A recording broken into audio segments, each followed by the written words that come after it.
중국 선교의 아버지인 허드슨 테일러는 15살 때 회심을 하게 됩니다. 회심을 하던 날에 허드슨 테일러는 집에서 할 일 없이 빈둥거리고 있었습니다. 집에 아무도 없는 상태에서 할 일이 없어서 이렇게 저렇게 빈둥거리다가 아버지 서재에 무슨 읽을 만한 책이 있나 싶어서 서재를 뒤적였습니다. 그러다가 작은 숙책자 하나를 발견합니다. 복음에 관한 작은 숙책자였습니다. 그리고 별 기대감 없이 그 책을 읽었습니다. 좀 읽다가 지루하면 던져버릴 요량으로 책을 읽기 시작했습니다.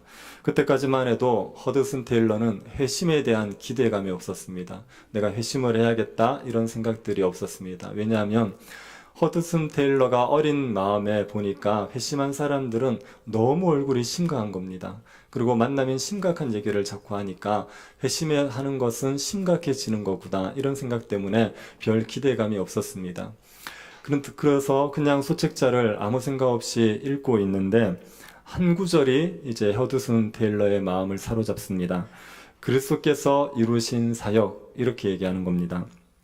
이 말을 보면서 허드슨 테일러가 생각을 했습니다. 그리스도께서 이루신 사역이란 게 무엇인가? 그리고 자신이 배웠던 그 말씀들을 생각했죠. 그리스도께서 완전하고 충족한 대속, 죄 용서함을 끝냈다는 것이다. 대속자에 의해서 죄책이 사라졌다는 말이다. 그리스도께서 우리 죄를 위해 죽으셨다는 말이다. 단지 우리 죄뿐 아니라 온 세상의 죄를 위해서 그리스도께서 죽으셨다. 그런 생각을 하던 중에 한 가지 깨달음을 가지게 됩니다. 그리스도께서 죄의 모든 대가를 지불하셨다면, 그 전체 사역으로 모든 것을 끝내셨다면 내가 할 일은 없는 거구나. 이걸 깨닫게 됩니다. 이 생각이 이르자 허드슨 테일러에게 말할 수 없는 기쁨이 몰려왔습니다. 내가 할 일이 없다는 것, 단지 무릎을 꿇고 구주를 받아들이기만 하면 된다는 사실, 그리스도를 받아들이고 찬양하기만 하면 하나님께서 주시는 모든 복락을 누릴 수 있다는 사실 때문에 말할 수 없는 기쁨을 누리게 된 겁니다. 회심을 경험하고 허드슨 테일러가 너무 기뻐서 이제 어머니가 돌아올 때를 기다립니다. 그리고 어머니가 그때 멀리 계셨는데 어머니가 돌아오자마자 이 허드슨 테일러가 이 회심의 사실을 알립니다. 제가 회심을 했습니다. 그렇게 얘기합니다. 그랬더니 어머니가 이미 알고 있다는 겁니다. 어머니가 허드슨 테일러가 회심할 그때쯤 마음에 이 아들을 위해서 기도해야 되겠다는 열망이 일어났습니다. 그래서 하나님 앞에 엎드려서 몇 시간을 기도하던 그때 성령이 마음에 확신을 주셨습니다. 너의 아들이 회심했다는. 그러고서 이미 허드슨 테일러의 회심을 알고 있었던 겁니다. 이 15살 때 허드슨 테일러가 경험했던 일은 성령 체험입니다. 성령께서 그에게 역사하셔서 예수 그리스도의 진리를 받아들이게 하신 거죠. 그래서 허드슨 테일러는 구원의 그 복음의 진리를 깨닫고 구원의 기쁨을 누리게 된 것입니다. 신자에게는 이런 회심의 경험이 반드시 있습니다. 복음이 믿어지죠. 이로 인해서 말할 수 없는 기쁨이 누려지는 겁니다. 성령 받은 체험들은 우리가 십자가에 달리신 예수 그리스도를 보는 거라고 얘기했습니다. 십자가에 달리신 예수 그리스도를 명백하게 보고 그로 말미암아 우리가 의로워졌다는 확신 때문에 말할 수 없이 기쁨을 누리는 이 성령 체험이 모든 신자에게 반드시 있습니다. 성령을 받은 그날이 믿은 날이 아닐 수 있죠. 그러나 성령 받았다는 것은 모든 신자들이 알게 됩니다. 사도 바울이 이 성령 체험을 가지고 믿음으로 의로워지는 게 진리라는 것을 증명한 겁니다. 성령을 받을 때 율법의 행위로서 성령 받은 게 아니거든요. 율법을 지켜서 성령 받은 게 아니라 믿었더니 성령이 임한 겁니다. 십자가의 진리를 믿기만 했는데 성령이 역사하셔서 이 구원의 은혜를 누리게 해 주신 거죠. 그래서 우리가 믿음으로 의로워진다는 것은 성령을 받은 이 사실로도 증명이 된다. 그렇게 얘기했습니다. 그리고 믿음으로 의로워진다는 것을 성경으로 증명하기 위해서 아브라함의 이야기를 가져오는 겁니다. 6절을 보시겠습니까? 아브라함이 하나님을 믿음에 그것을 그에게 의로 정하셨다함과 같으니라. 아브라함이 하나님을 믿었죠. 그래서 하나님이 의롭게 했다. 이렇게 얘기합니다. 유대인들은 아브라함이 율법을 지켜서 의롭다함을 받았다고 주장했습니다. 아브라함이 할례를 받았고 그리고 율법을 잘 지켰기 때문에 하나님이 아브라함을 의롭다 했다. 이렇게 주장했습니다. 그런데 사도 바울은 창세기 15장 6절을 근거로 아브라함은 율법의 행위 때문이 아니라 믿음으로 의로워졌다는 것을 얘기하는 겁니다. 창세기 15장 6절이 이렇게 되어 있습니다. 아브라함이 여호와를 믿으니 여호와께서 이를 그의 의로 여기시고. 아브라함이 하나님을 믿었죠. 이 앞에 무슨 일이 있었냐면 하나님께서 아브라함에게 약속을 주신 겁니다. 내 자손이 하늘의 별처럼 많아질 거라는 약속을 주셨는데 그 약속을 아브라함이 믿었습니다. 이때 아브라함은 아이가 한 명도 없었습니다. 그렇지만 하나님이 약속을 이루실 줄을 믿었습니다. 그 믿음을 보시고 하나님께서 아브라함을 의롭게 여기신 겁니다. 이때 아브라함이 할례를 받지 않았습니다. 이때 이삭을 제물로 바친 일들을 한 것도 아닙니다. 율법을 지킨 것도 아닙니다. 아무것도 하지 않았고 그저 하나님의 약속을 믿기만 했는데 하나님께서 아브라함을 의롭다 여겨주신 겁니다. 그래서 이 아브라함의 경우를 가지고 율법으로 의로워지는 게 아니라 믿음으로 의로워진다는 성경적인 근거를 제시한 겁니다. 여러분, 우리가 의로워지기 위해서 해야 될 일이 없습니다. 할 일은 주님이 다 이루셨습니다. 우리는 그저 받아들이고 그 주님을 찬양하기만 하면 됩니다. 율법은 우리에게 뭘 하라고 요구하지만 복음은 주님이 다 하셨다고 말하는 겁니다. 주님이 다 하신 것을 우리가 받아들이면 그 주님으로 말미암아 이루어진 구원의 은혜를 우리가 누릴 수가 있습니다. 의로워진다는 것은 너무나도 중요한 문제죠. 왜 우리에게 의로워지는 게 중요한 문제인지를 7절부터 9절에서 얘기해 주고 있습니다. 믿음으로 의로워진다는 것이 왜 기쁜 소식인지를 7절과 9절에서 설명해 주고 있습니다. 7절 한번 보시겠습니까? 그런즉 믿음으로 말미암은 자들은 아브라함의 자손인 줄 알지어다. 믿음으로 말미암은 자들이 아브라함의 자손이죠. 유대인들은 혈통적으로 자기들이 아브라함의 자손이라고 생각했습니다. 아브라함의 혈통을 이어받았으니까. 그런데 사도 바울은 아브라함의 혈통을 이어받은 유대인들이 아브라함의 후손이 아니고 믿는 자들이 아브라함의 후손이라고 말하는 겁니다. 하나님께서 믿음으로 이방인들도 의로워지게 할 것을 알고서 아브라함에게 너로 말미암아 많은 민족이 복을 누릴 거다, 이 약속을 주셨다는 겁니다. 8절을 보시겠습니까? 또 하나님이 이방을 믿음으로 말미암아 의로 정하실 것을 성경이 미리 알고 먼저 아브라함에게 복음을 전하되 모든 이방인이 너로 말미암아 복을 받으리라 하였느니라. 아브라함에게 너로 말미암아 모든 이방이 복을 받을 것이라고 말한 것은 아브라함의 믿음에 이방인들이 동참할 거기 때문이에요. 믿음으로 이방인도 의로워져서 아브라함의 후손이 될 거기 때문에 이렇게 얘기한 겁니다. 아브라함의 후손이 우리 모두는 믿음으로 말미암아 아브라함의 후손이 된 사람들이죠. 우리가 누구들을 만나면 같은 성씨면 학렬을 얘기하지 않습니까? 저 같으면 박혁것의 38대손 뭐 이렇게 얘기하지요.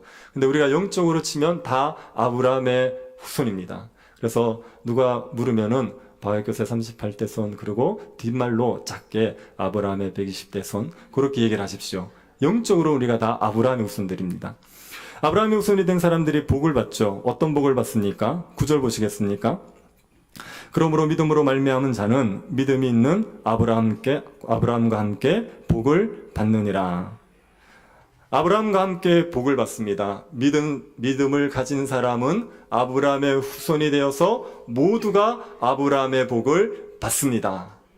보통 이렇게 얘기하면요, 가만히 있을 수가 없습니다. 이게 너무 놀라운 이야기이기 때문에 기뻐하고 환호하고 성경책을 이건 던지면 안 되죠. 박수치고 막 좋아하는 겁니다. 그런데 이렇게 차분할 수 있는 이유가 뭐냐면은 아브라함의 복이 우리는 뭔지를 모릅니다. 아브라함의 복을 아브라함의 후손들이 받는다고 얘기해도 어떤 건지를 우리가 잘 모릅니다. 그래서 아브라함의 복을 받는다고 말해도 우리에겐 별로 놀랍지 않은 일이고 차분할 수가 있지요. 아브라함이 받는 복이 어떤 복입니까? 하나님이 아브라함에게 주신 복은 창세기 12장 1절 3절에 기록되어 있습니다. 우선 1절을 한번 보십시오. 여호와께서 아브라함에게 이르시되 너는 너의 고향과 친척과 아버지 집을 떠나 내가 내게 보여줄 땅으로 가라. 아브라함이 갈대아 땅에 있을 때 이 말씀을 하셨습니다. 너희가 이곳을 떠나서 내가 보여주는 땅에 가라. 그렇게 얘기하셨습니다. 그러면 하나님이 복을 주실 거랍니다. 어떤 복을 주십니까? 2절 보시기 바랍니다. 내가 너로 큰 민족을 이루고 내게 복을 주어 내 이름을 창대하게 하리니 너는 복이 될지라. 하나님이 아브라함에게 큰 민족을 이루게 해주겠다고 했습니다. 아브라함의 자손들의 수가 많아지는 겁니다. 자손의 수가 많아질 뿐 아니라 하나님이 복을 주십니다. 그 자손들이 복을 누리지요. 그래서 아브라함의 이름이 창대하게 되는 겁니다. 아브라함은 복의 통로가 됩니다. 3절을 보시겠습니까? 너를 축복하는 자에게는 내가 복을 내리고 너를 저주하는 자에게는 내가 저주하리니 땅의 모든 족속이 너로 말미암아 복을 얻을 것이라 하신지라. 아브라함을 누군가 축복하면 하나님이 그 사람에게 복을 주십니다. 아브라함을 누군가 저주하면 하나님이 그 사람에게 저주를 내립니다. 모든 민족이 복을 받느냐 아니냐는 것은 아브라함을 어떻게 대하느냐에 따라 결정됩니다. 아브라함을 축복하면 그 민족은 복을 받고 아브라함을 저주하면 그 민족은 저주를 받게 되는 겁니다.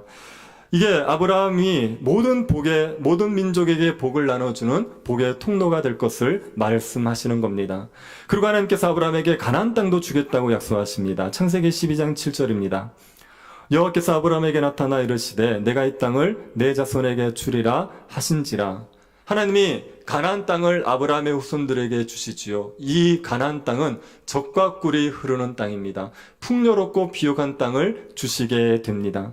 하나님이 아브라함에게 약속하신 복은 크게 네 가지입니다. 첫 번째는 많은 후손들이 많아지겠다는 겁니다. 두 번째는 하나님이 함께 하셔서 복을 주시겠다는 겁니다. 그리고 세 번째는 가나안 땅을 주시겠다는 겁니다. 네 번째는 하나님께서 복의 통로가 되게 해주겠다고 약속하신 겁니다. 아브라함의 후손들이 이런 나라를 이루게 됩니다. 이런 나라면 괜찮지 않습니까? 우리나라에 인구가 많아지고 그리고 우리나라가 복을 받아서 굉장히 풍요롭게 산다고 생각해 보십시오. 그리고 우리나라가 모든 나라보다 뛰어나서 많은 나라들이 우리나라를 두려워하고 우리나라의 눈치를 본다고 생각해 보십시오. 그런 강대하고 풍요로운 나라가 되면 좋을 것 같지 않습니까? 하나님께서 아브라함에게 이런 복을 누리겠다고 약속하신 겁니다. 근데 여러분, 이 복은 아브라함이 처음으로 누린 게 아닙니다. 이전에 이 복을 누렸던 사람이 있습니다. 누가 이 복을 누리고 살았습니까? 이것은 아담이 에덴 동산에서 누렸던 복입니다. 하나님께서 에덴 동산 아담에게 말할 수 없는 복을 주셨죠. 창세기 2장 15절을 보시기 바랍니다. 여호와 하나님이 그 사람을 이끌어 에덴 동산에 두어 그것을 경작하며 지키게 하시고, 하나님이 아담을 에덴 동산에 두어서 그 땅을 경작하고 지키게 하셨습니다. 에덴 동산이라는 땅을 하나님께서 아담에게 하사해 주셨습니다. 이 에덴 동산은 굉장히 아름답고 풍요로운 땅입니다. 2장 9절을 보십시오. 여호와 하나님이 그 땅에서 보기에 아름답고 먹기에 좋은 나무가 나게 하시니. 에덴 동산은 보기에 아름다운 나무가 많죠. 그러니 그 땅은 보기만 해도 아름다운 땅입니다. 거기에 먹을 것이 풍요롭습니다. 온갖 과일나무가 많습니다. 그러니 풍요로운 땅이 에덴 동산이었습니다.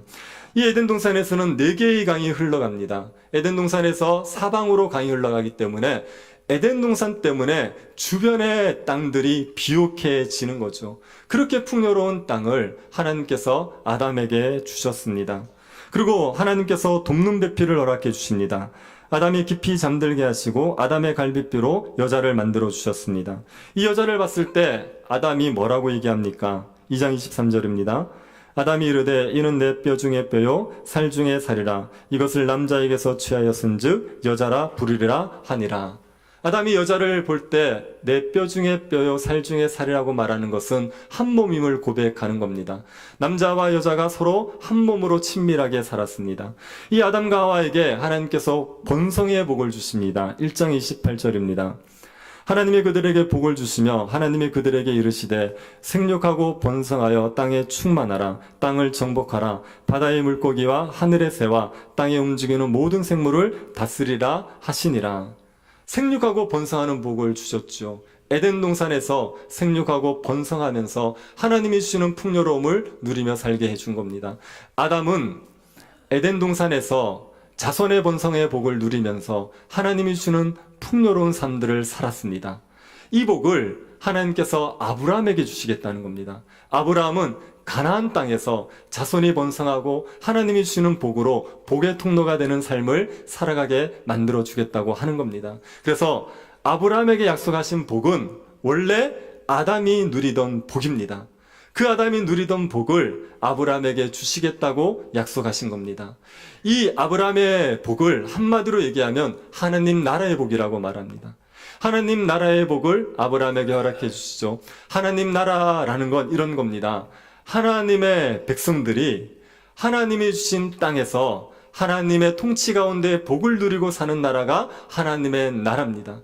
그것이 아담에게는 에덴 동산에서 이루어졌고 아브라함에게는 가나안 땅에서 이루어지게 되는 겁니다. 하나님께서 아브라함에게 하나님 나라의 복을 허락해 주겠다고 약속했습니다. 이 복을 아담이 누리고 살았는데 아담이 하나님의 말씀에 불순종함으로 말미암아 이 복을 빼앗긴 겁니다.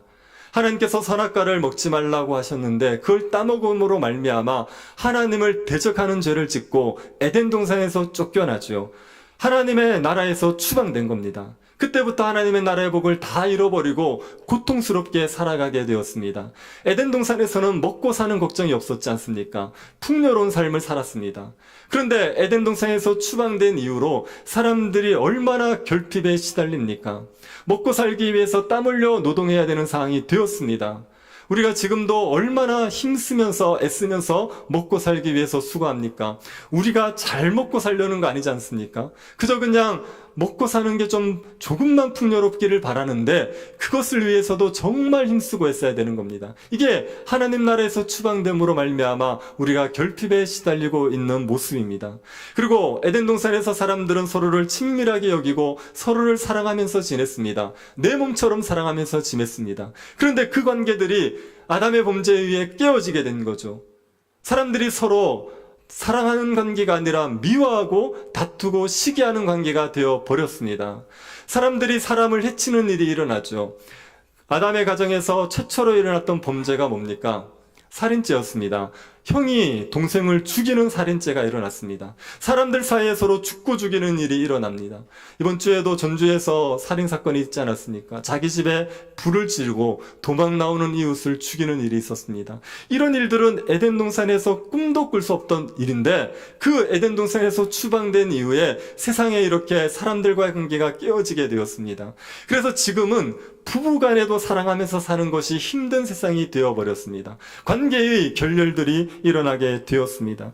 그리고 이 땅이 엉겅퀴를 냅니다. 수고한 대로 소산을 얻지 못하게 만듭니다. 궁핍함에 사람들이 시달리고 살아갑니다. 아담의 범죄로 말미암아 하나님의 나라의 복을 우리가 상실했던 겁니다. 원래 하나님께서 사람을 만들어 놓고 하나님 나라의 복을 누리도록 하나님께서 복을 주셨는데 하나님의 통치를 거스리면서 말씀을 거스리면서 그 하나님의 복을 잃어버리게 된 겁니다.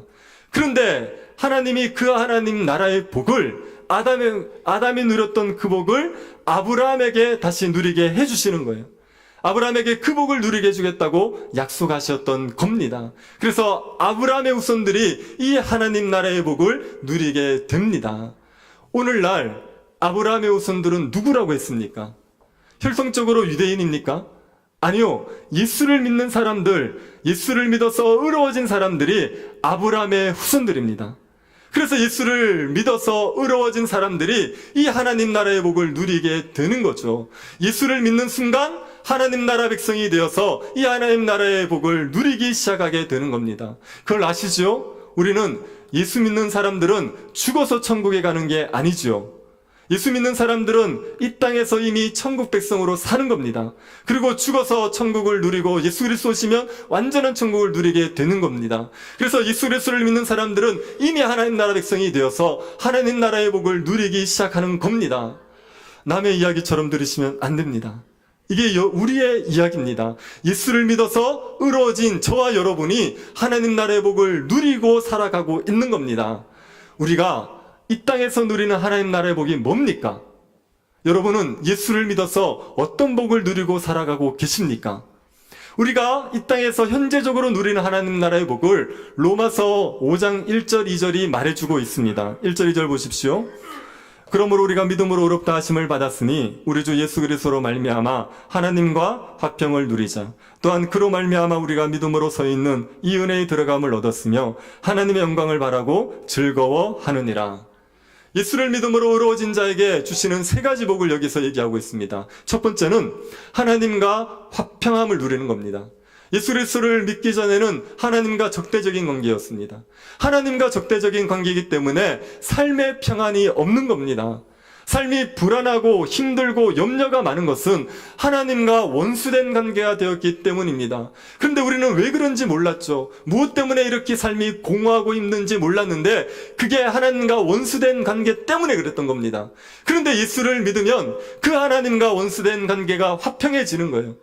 예수 그리스도 때문에 우리가 의로워져서 하나님과 화평한 관계가 될 수가 있었습니다. 예수 그리스도를 믿어서 하나님과 화평해진 사람에게 평안이 주어지는 겁니다.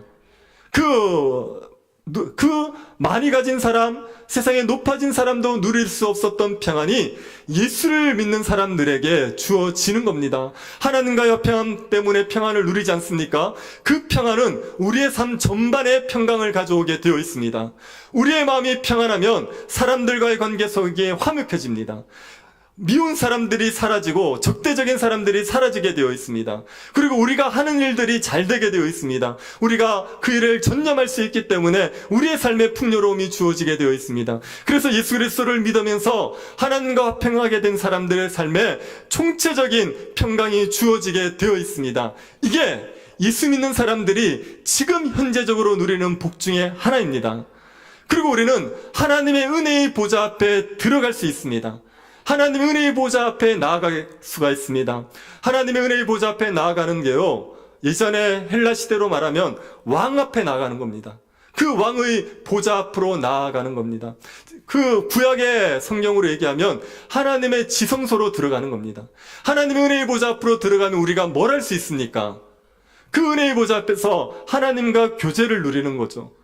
하나님과 교제하면서 그 교제로 말미암아 기쁨을 누리는 게 신자가 이 땅에서 맛보는 하나님의 나라의 복입니다. 그리고 우리가 하나님의 은혜의 보좌 앞에 나가면 모든 필요를 공급받게 되어 있습니다. 우리가 죄를 이기기 위해서, 거룩하게 살기 위해서 능력이 필요하지 않습니까? 우리가 거룩하게 사는 것이 가장 큰 소원인데 거룩하게 사는 게 그렇게 안 됩니다. 그런데 하나님의 은혜의 보좌 앞에 나아가서 그 보좌 앞에서 은혜를 구하면 하나님께서 우리에게 거룩할 수 있게 살 수 있는 능력을 허락해 주십니다. 우리의 모든 필요를 채워주시죠. 하나님께서 우리의 왕으로서 우리를 보호하시고 우리를 돌보셔서 공급하시게 되어 있습니다. 일용할 양식을 구하면 하나님께서 우리에게 일용할 양식을 허락해 주시는 겁니다. 신자는 그 하나님께서 주시는 일용할 양식으로 살아갈 수 있는 특권이 있는 겁니다. 이게 하나님의 백성들이 누릴 수 있는, 이 땅에서 누릴 수 있는 복입니다. 그리고 소망 가운데 즐거워할 수 있습니다. 신자가 예수 그리스도를 믿어서 하나님의 나라에 이미 들어갔지만 아직 우리에게는 하나님의 나라의 복이 다 주어지지 않았습니다. 예수 그리스도가 오시면 하나님의 나라를 이 땅에 완성하시게 되어 있습니다. 그 완성된 하나님 나라에서 우리가 누릴 영광이 있습니다. 예수 그리스도가 완성하실 하나님의 나라가 어떤 곳인지를 요한계시록이 우리에게 설명해 주는 겁니다. 요한계시록 21장 1절을 보십시오. 또 내가 새하늘과 새 땅을 보니 처음 하늘과 처음 땅이 없어졌고 바다도 다시 있지 않더라. 새하늘과 새 땅은 지금 보고 있는 하늘과 땅과 다릅니다. 지금 우리의 눈에 보고 있는 하늘과 땅이 새롭게 갱신됩니다. 이 지구가 없어지고 새로운 공간이 생기는 게 아니라 지금 우리가 살고 있는 이 지구가 새하늘과 새 땅으로 바뀌어지게 됩니다. 그 새하늘과 새 땅에는 뭐가 없습니까? 바다가 없습니다. 이게 해수욕을 못한다는 말이 아닙니다. 바다가 없다는 얘기는요, 악이 사라진다는 얘기예요. 요한계시록에서 바다는 악한 짐승이 올라오는 곳입니다. 그래서 바다가 없다는 얘기는 악이 없어진다는 말입니다. 새하늘과 새 땅의 특징은 이 땅에서 모든 악이 사라진다는 겁니다. 악이 완전히 사라진 새하늘과 새 땅이 이 땅에 펼쳐지게 되죠. 거기에 새 예루살렘이 있습니다. 2절을 보시겠습니까? 또 내가 보매 거룩한 성 새 예루살렘이 하늘로부터 하늘에서 내려오니 그 준비한 것이 신부가 남편을 위하여 단장한 것 같더라. 하늘에서 새 예루살렘이 내려옵니다. 새 예루살렘은 신부가 남편을 위해서 단장한 것처럼 아름답다고 얘기합니다. 요 새 예루살렘은 하나님의 백성들의 모임인 교회를 얘기하는 겁니다. 하나님이 새하늘과 새 땅을 만들지 않습니까? 그러면 거기에 살 백성들이 있어야 되는데 그게 새 예루살렘 성입니다. 그게 바로 교회란 얘기입니다. 교회가 신부가 남편을 위해서 단장한 것처럼 아름다운 모습으로 죄가 완전히 사라진 거룩한 모습으로 하늘에서 내려와서 새하늘과 새 땅에서 거하게 되는 겁니다. 거기에 하나님이 함께 하십니다. 3절을 보십시오. 내가 들으니 보좌에서 큰 음성이 나서 이르되 보라 하나님의 장막이 사람들과 함께 있으며 하나님이 그들과 함께 계시리니 그들은 하나님의 백성이 되고 하나님은 친히 그들과 함께 계셔서 그 새 예루살렘 성 하나님의 백성들이 모여있는 새하늘과 새 땅에 하나님이 장막을 치고 거하십니다. 하나님이 함께 거하시는 곳이 천국이죠. 아무리 환경이 좋아도요 하나님이 없으면 그곳은 지옥입니다. 그런데 아무리 환경이 열악해도 하나님이 함께 하시면 그곳이 천국입니다. 새 하늘과 새 땅에서는 하나님의 백성들이 하나님과 함께 거합니다. 그래서 모든 고통과 슬픔이 사라지는 겁니다. 4절을 보십시오. 모든 눈물을 그 눈에서 닦아주시니 다시는 사망이 없고 애통하는 것이나 곡하는 것이나 아픈 것이 다시 있지 아니하리니 처음 것이 다 지나갔음이러라. 모든 눈에서 눈물을 닦아주십니다. 사랑하는 가족의 죽음으로 슬퍼하는 눈물을 닦아주십니다.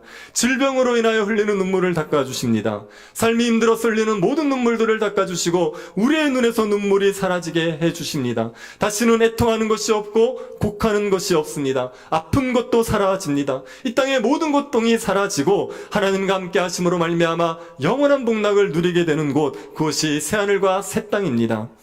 그 땅은 너무나도 풍요로운 땅입니다. 요한계시록 22장 2절입니다.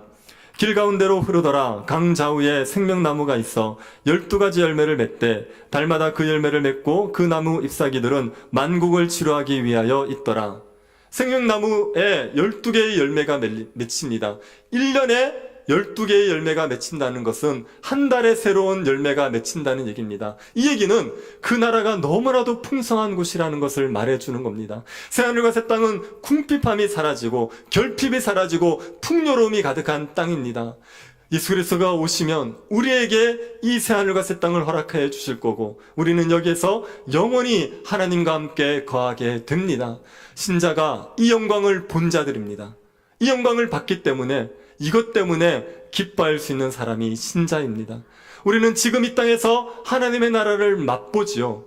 맛보는 영광을 실체를 누리게 될 걸 생각하면 마음에 기쁨이 일어나는 사람들이 신자란 말입니다. 그래서 신자는 이 땅에서 하나님과의 관계 속에서의 화평함, 그로 말미암은 평안을 누리고요. 그리고 하나님의 보좌 앞에 나아가서 모든 필요한 것들을 공급받으면서 풍족한 삶을 살고 그리고 하나님이 주실 영광 바라보면서 소망 가운데 즐거워하는 기쁨을 누리며 살아가는 겁니다. 그래서 이 땅에서 우리가 현재적으로 누리는 하나님 나라는 의와 평강과 희락, 이것이 우리가 현재적으로 누리는 하나님 나라의 복입니다. 우리는 예수 그리스도를 믿음으로 의로워져서 이 아브라함의 복, 하나님 나라의 복에 참여했고 그리고 예수 그리스도가 오실 때 그 완성된 하나님의 나라에서 영원한 영광을 누리게 될 겁니다. 여러분, 지금 말하는 이 진리가 진짜라는 것을 우리가 어떻게 증명할 수 있겠습니까? 예수 그리스도를 믿으면 하나님 나라 백성이 된다는 것, 그리고 예수 그리스도를 믿으면 부활의 영광을 누리고 그리고 새하늘과 새 땅에 영원히 살게 될 거라는 것을, 진짜라는 것을 우리가 무엇으로 확신하고 무엇으로 증명할 수 있겠습니까? 그건 예수 그리스도의 부활입니다. 예수 그리스도의 부활이라는 그 사건 때문에 우리는 이 모든 것이 진짜라는 것을 믿을 수가 있는 겁니다. 예수 그리스도가 부활하신 게 진짜면 우리가 말하는 기독교의 진리가 다 진짜가 됩니다. 예수 그리스도의 부활이 가짜면 기독교가 말하는 이야기는 다 거짓말이 되는 겁니다. 예수 그리스도의 부활이라는 것에 우리의 믿는 모든 믿음이 달려 있습니다. 부활이 우리에게 세 가지를 보증해 준다고 말합니다. 첫 번째로 부활은 우리의 중생을 보증해 줍니다. 우리의 중생을 보증해 준다는 얘기는 우리의 영혼이 살아났다는 것, 허물과제로 죽었던 우리의 영혼이 살았다는 걸 부활을 통해서 본다는 말입니다. 예수님이 십자가에 죽으시고 부활하셨습니다. 예수 믿는 우리는 그리스도와 연합된 존재이기 때문에 예수 그리스도와 함께 죽은 자들이죠. 그리고 예수 그리스도가 부활할 때 우리가 함께 부활했습니다. 살아났습니다. 그런데 우리의 이 몸은 아직도 그대로입니다. 예수 믿는 순간 우리가 살아났다고 할 때 뭐가 살아난 겁니까? 우리의 영혼이 살아난 겁니다. 그래서 예수 그리스도의 부활 생명이 우리의 영혼에 역사하셔서 우리의 죽은 영혼을 살려 놓으신 겁니다. 자기를 위해서 살고 죄를 위해서 살던 우리를 살리셔서 하나님을 위해서 살 수 있는 존재로 만들어 놓으신 거죠. 우리는 부활하신 주님을 볼 때마다 내 영혼이 살아났다는 것, 내 영혼이 중생했다는 것을 확신할 수가 있습니다. 그래서 부활은 우리의 중생의 보증이 됩니다. 그리고 부활은 우리의 칭의의 보증이 됩니다. 우리가 의로워졌다는 것을 부활이 보증해 줍니다. 예수님이 십자가에서 죽고 끝났으면요, 그러면 예수님은 의로운 분이 아닙니다. 죽음은 죄 때문에 오는 겁니다. 그런데 예수님이 죽었다 그러면 예수님은 죄가 있는 분입니다. 그러면 그분은 우리를 위해 죽은 게 아니고 당신의 죄 때문에 죽으신 겁니다. 그런데 예수님이 부활하셨지 않습니까? 예수님이 부활하셨으면 예수님은 의로운 분인 게 증명이 되죠. 죄가 없는 사람은 죽지 않습니다. 그러니 예수님이 살아나셨기 때문에 예수님은 죄가 없다는 게 증명됩니다. 그러면 예수님은 왜 죽으신 겁니까? 우리의 죄 때문에 죽으신 겁니다. 그러면 예수님이 우리의 죄 때문에 죽으셨기 때문에 우리의 죄는 해결이 된 거죠. 그러니 예수님의 부활이 우리의 칭의, 우리가 의로워졌다는 것을 보증해 주는 겁니다. 그리고 예수 그리스도의 부활은 우리의 부활을 보증해 줍니다. 예수 그리스도가 부활하심으로 말미암아 첫 열매가 되셨지요. 예수 그리스도의 부활이 진짜면 그리스도와 연합된 우리도 부활하게 되는 겁니다. 그래서 예수 그리스도의 부활이 우리의 부활을 보증해 줍니다. 예수 그리스도의 부활이라는 역사적인 사건에 우리 기독교의 모든 진리가 다 걸려 있는 겁니다. 그래서 부활이 진짜면 우리가 말하는 모든 것들이 진짜라고 믿을 수가 있습니다. 부활은 역사적인 사건이고 진실입니다. 부활을 부정하기 위해서 사람들이 많이 노력을 했습니다. 그런데 아직도 부활이 거짓말이라는 걸 드러내지 못합니다. 부활은 안 믿는 것이 믿는 것보다 훨씬 어렵습니다. 부활을 거짓말이라고 말하는 것이, 부활을 거짓말이라고 입증하는 것이 부활이 진짜라고 입증하는 것보다 훨씬 어렵습니다. 부활의 증거가 너무나도 많기 때문입니다. 예수님의 무덤이 없다는 게 부활의 증거지요. 그리고 예수 그리스도를 부활을 증언하기 위해서 사람들이 목숨을 걸었다는 것도 부활의 증거입니다. 정말 강력한 증거지요. 어떤 사람이 거짓말에 자기 목숨을 겁니까? 그러니 증인들이 있다는 것, 목숨 걸고 전한 증인들이 있다는 것이 부활의 증거입니다. 그리고 지금까지 예수 그리스도의 부활 이후에 지금까지 일어난 일을 보면 예수 그리스도의 부활을 거짓말이라고 말할 수가 없습니다. 인류 역사에 예수 그리스도만큼 영향을 미친 사람이 없습니다. 예수 그리스도만큼 이 땅을 바꾸어 놓은 사람이 없습니다. 이 땅 곳곳에 예수 그리스도의 흔적으로 말미암아 변화된 일들이 차고 넘칩니다. 올해가 몇 년도입니까? 2019년 아닙니까? AD 2019년입니다. BC와 AD를 누구를 기준으로 나눕니까? 예수 그리스도를 기준으로 BC와 AD를 나눈 겁니다. 역사의 분기점이 예수 그리스도가 되셨습니다. 그리고 로마 제국이 어떤 종교를 기독교로 삼았습니까? 말이 이상하네.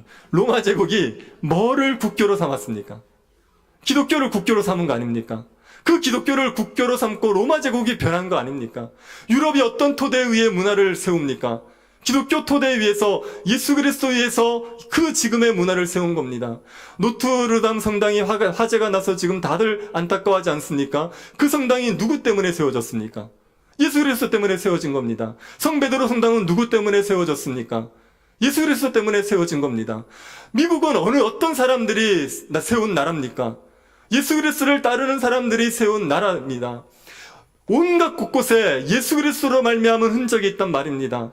이 땅의 악한 제도들이 누구 때문에 바뀌어집니까? 노예제도를 없앤 사람은 링컨입니다. 예수 그리스도를 신실하게 따르는 링컨이 노예제도를 없앴죠. 영국에서는 윌리엄 윌버퍼스가 노예제도를 없앴습니다. 지금 이 땅에서 병원이 생긴 것도 예수 그리스도를 믿는 사람들 때문에 생긴 겁니다. 처음에 나은 자들이 버려져 있는 것을 안타까워하면서 그 나은 자들을 예수 믿는 사람이 돌보기 위해서 수용시설을 만들었습니다. 그리고 병원이 시작된 겁니다. 적십자사는 누구 때문에 만들어졌습니까? 예수 그리스도를 따르는 장리, 악리, 두행 그런 사람 때문에 만들어졌습니다. 그리고 간호원이 시작된 것도요, 예수 그리스도를 믿는 한 목사님이 평신도 여자들, 평민 여자들을 훈련시켜서 간호사로 쓰면서부터 간호원이 만들어진 겁니다. 간호사로 먹고 사시는 분들 예수님 때문에 고마우셔야 됩니다. 그리고 지금 이 땅에 선교사님들 오셔가지고 학교를 세우고 병원을 짓지 않았습니까? 그래서 지금 아이들이 교육을 받고 환자들이 돌봄을 받게 되었습니다. K대학을 나오신 분들 예수님에게 고마워하십시오. K병원에서 치료받으신 분들 예수님에게 고마워하셔야 됩니다. 예수 그리스도 때문에 이루어진 일들이 이 땅에 우수히 많습니다. 그런데 예수님이 십자가에 죽고 끝났다고 생각해 보십시오. 그런데도 이런 일들이 일어났겠습니까? 예수님이 십자가에서 죽고 끝난 죽어버린 예수님 때문에 세상이 이렇게 변화가 됐겠냔 말입니다. 부활하신 예수 그리스도가 아니고서는 이런 변화들을 설명해낼 수가 없는 겁니다. 예수 그리스도가 부활하셨기 때문에 인류 역사를 바꾸어 내셨죠. 예수 그리스도가 부활하셨기 때문에 사람들을 변화시켜 내는 겁니다. 누가 허드슨 테일러를 중국 선교사로 보낼 수가 있겠습니까? 누가 그 명문대학을 다니던 사람들을 이 조선 땅에 보내서 복음을 전하게 만들 수가 있었겠습니까? 부활하신 예수 그리스도가 이 모든 일들을 이루신 겁니다. 우리는 누구 때문에 이곳에 모여 있는 겁니까? 부활하신 예수 그리스도 때문에 이곳에 모여 있는 것 아닙니까? 주님이 부활하시지 않고서야 어떻게 이런 일을 만들어 내시겠습니까? 그러니 예수 그리스도의 부활은 역사적인 사건입니다. 여러분, 부활하신 예수 그리스도를 믿으십시오. 그 예수 그리스도를 믿으셔서 여러분이 예수 그리스도 때문에 의롭다함을 믿으시기를 바랍니다. 예수 그리스도를 믿음으로 말미암아 의로워졌다는 그 진리를 확신하면 우리는 이 땅에서 하나님의 나라를 누립니다. 그리고 주님이 오시는 날 완전한 하나님의 나라를 누리게 되어 있습니다. 우리는 우리의 어떤 행위로 말미암지 않고 믿음으로 의로워지는 사람입니다. 우리가 뭘 해서 하나님 나라의 복을 누리는 게 아니라 그리스도가 나를 위해 십자가에 죽으시고 그분이 부활하셨다는 것을 믿기만 하면 그 즉시로 하나님 나라의 백성이 되어서 하나님이 주시는 의와 평강과 일락을 누리면서 주님의 나라를 소망하면서 살아갈 수 있게 되는 겁니다. 그러니 믿음으로 의로워진다는 것을 기억하시고 부활하신 예수 그리스도, 십자가에 달리신 예수 그리스도를 마음으로 받아들이셔서 그 예수 그리스도가 이루신 일을 우리가 인정하셔서 그 그리스도로 말미암아 하나님 나라의 복을 누리며 살아가실 수 있게 되기를 바랍니다. 부활이 역사적인 사실이기 때문에 우리가 하나님 나라 백성 된 것이 진짜라는 것을 믿으시고 그 하나님 나라를 소망하면서 살아가는 주의 백성들 될 수 있기를 간절히 바랍니다. 하나님 아버지, 부활의 주를 믿는 믿음을 저희에게 주셔서 감사드립니다. 지금도 하나님 보좌 우편에 계신 부활하신 주를 믿음의 눈으로 보게 하여 주옵소서. 예수 그리스도를 의지하여 하나님과 화평을 누리고 하나님의 보좌 앞에 담대히 나아가게 하여 주옵소서. 저희들을 능히 도우시고 저희의 모든 필요를 채우실 예수 그리스도를 의지함으로 충만한 삶을 살아가게 하여 주옵소서. 부활하신 주께서 이 땅에 하나님의 나라를 완성하실 줄 믿습니다. 소망 가운데 즐거워할 수 있도록 성령의 충만함을 허락해 주옵소서. 걸어가신 예수님 이름으로 기도드립니다. 아멘.